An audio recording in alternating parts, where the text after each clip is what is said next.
কি ক্ষতি করেছিল পিতা? পিতা হয়ে পুত্রের কাছে কৈফিয়ত দিতে হবে, তা আমি দেব না। মালা, বলো মালা। আজ আমি যে সর্বহারা, আমি যে পথের ভিখারি, মালা, আমি কার কাছে যাব, আমি কোথায় যাব, আমি তো কিছুই ভেবে পাচ্ছি না। আমি এখন কি করব যুবরা? পিতা, এই নারীর এই পৃথিবীতে আর কেউ নেই পিতা। সে সে যে আজ সর্বহারা পিতা। তাই তাই আপনার কাছে আমার একটি অনুরোধ পিতা, এই নারীকে চাকরানী হিসাবে আপনার প্রাসাদে একটু ঠাঁই দিন পিতা। অসম্ভব। যেই নারীর জন্য আমার মান সম্মান ইজ্জত সব ধুলোয় লুটে গেছে, আমি তাকে আশ্রয় দেব না। রাবণ সেন,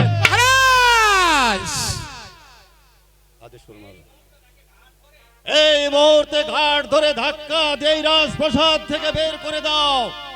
পিতা, বিজয় কুমার, আর তুমি যদি তার প্রতিবাদ করতে চাও, এর প্রতিবাদ তোমাকেও ভোগ করতে হবে। নিয়ে যাও রাবণ সেন।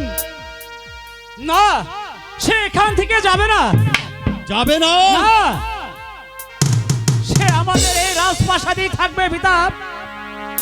তাকে যে আমি ওই পথে নেমে দিতে যাব না পিতা।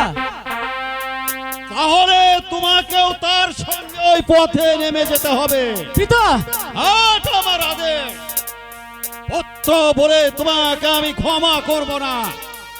বেশ, তাই যদি হবে পিতা, আমি আমি আজ মালার হাত ধরে আমি এই রাজপ্রাসাদ থেকে চলে যাচ্ছি পিতা। তবু যাবার বেলায় আমি একটি কথা বলে যাচ্ছি পিতা, ছোটবেলার থেকে আমার মা হারা আমি একটা গরিব মানুষ মেয়েকে যে ভালোবেসেছি বলে এই রাজপ্রাসাদ থেকে আমাকে তাড়িয়ে দিচ্ছেন পিতা। তবে তবে যে বলার পরে আপনি তাদের কথা শুনে কাজ করছেন পিতা, এর প্রতিফল আপনাকে ভোগ করতে হবে পিতা। আমি তোমাকে সহ্য চলে আসো পিতা। দেখলেন তো মহারাজ, প্রেমের কি পরিণাম। যুবরাজ শেষ পর্যন্ত আপনাকেও ভুলে যেতে সে দ্বিধাবোধ করলো না। একে একে সবাই চলে যাক, তবু আমি এতটুকু ভেঙে পড়ব না। অন্যায়ের বিচার আমি এইভাবে সর্বশেষ ভাবে চালিয়ে যাব। চলো রাবণ সেন। আয়